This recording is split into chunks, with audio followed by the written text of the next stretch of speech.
students, so I am here to give you one more information regarding our lesson. So do you know penciling?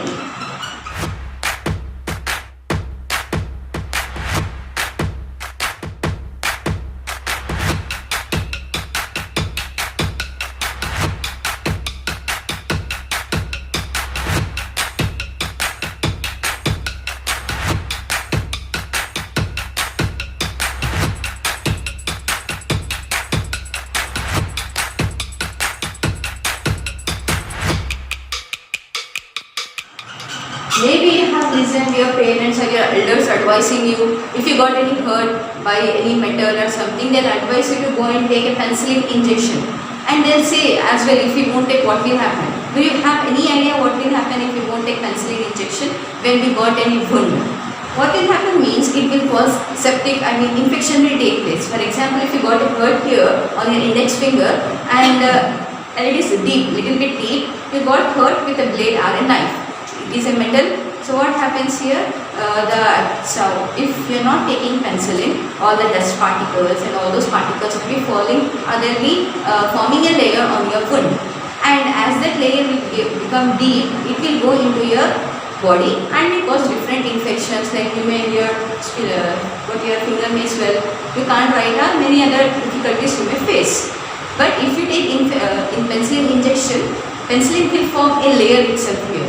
It will form a layer, and as a result, when any other organism want to enter your body, either it can be dust or microorganism, as penicillin is present here, it will fight against that and it will kill all those organisms. In this way, you can protect your finger or your body.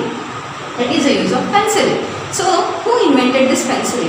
Penicillin was invented by a Scottish scientist, Alexander Fleming. Alexander Fleming is a Scottish scientist who have discovered this penicillin.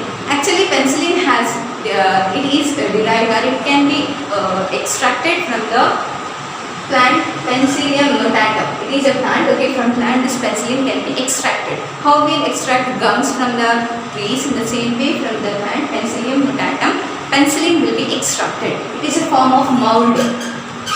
We have seen bread mold. In the same way, it is also a type of mold. So what is this penicillin? So at the time of Second World War, World War II,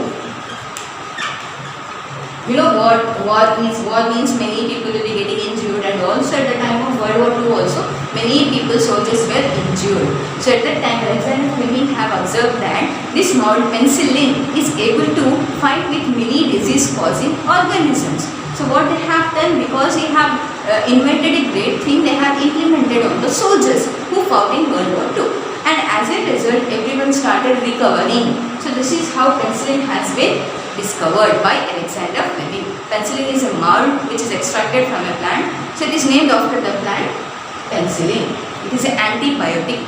It is used mainly, we use this penicillin antibiotic whenever we get hurt to avoid any kind of infection. And you know here what kind of reproduction is taking place here?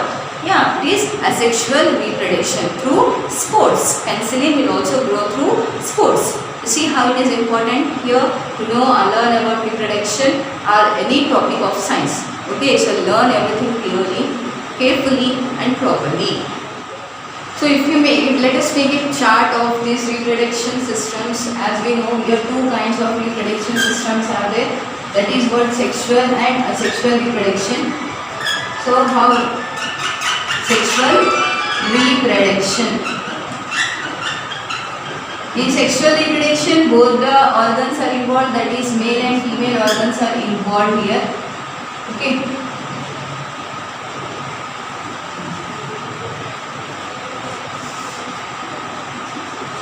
Male organs, female organs, both are involved here. For the formation of a single structure called as zygote, and that zygote will change into seed, and seed will change into new plant.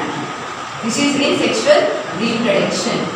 So here, if you remember, this is what first pollination will take place, then fertilization will take place, then germination.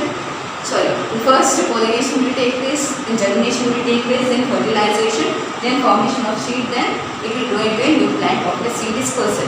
And the other type of reproduction is asexual reproduction.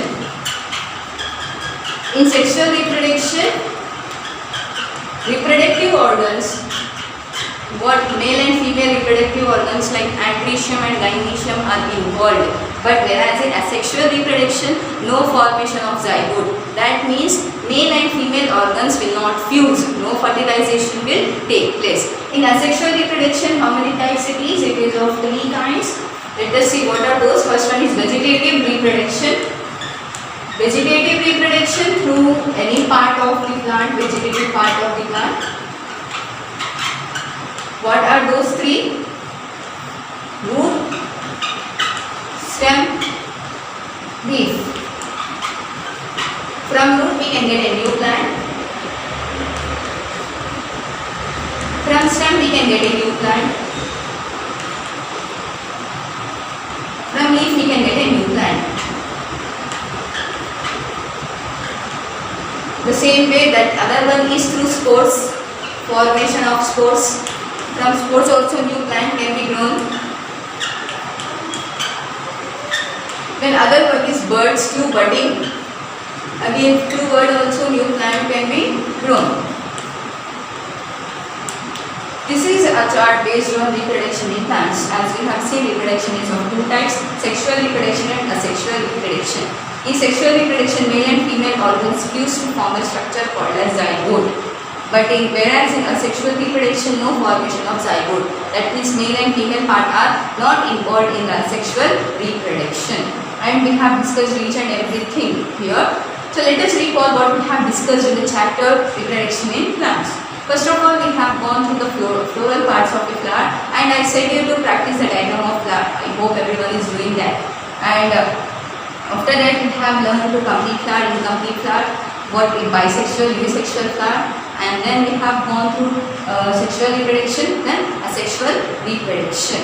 So you people go through the videos properly, carefully, read each and every point. As I said, wherever you feel the points are important, take a notebook and note it down in your notebook.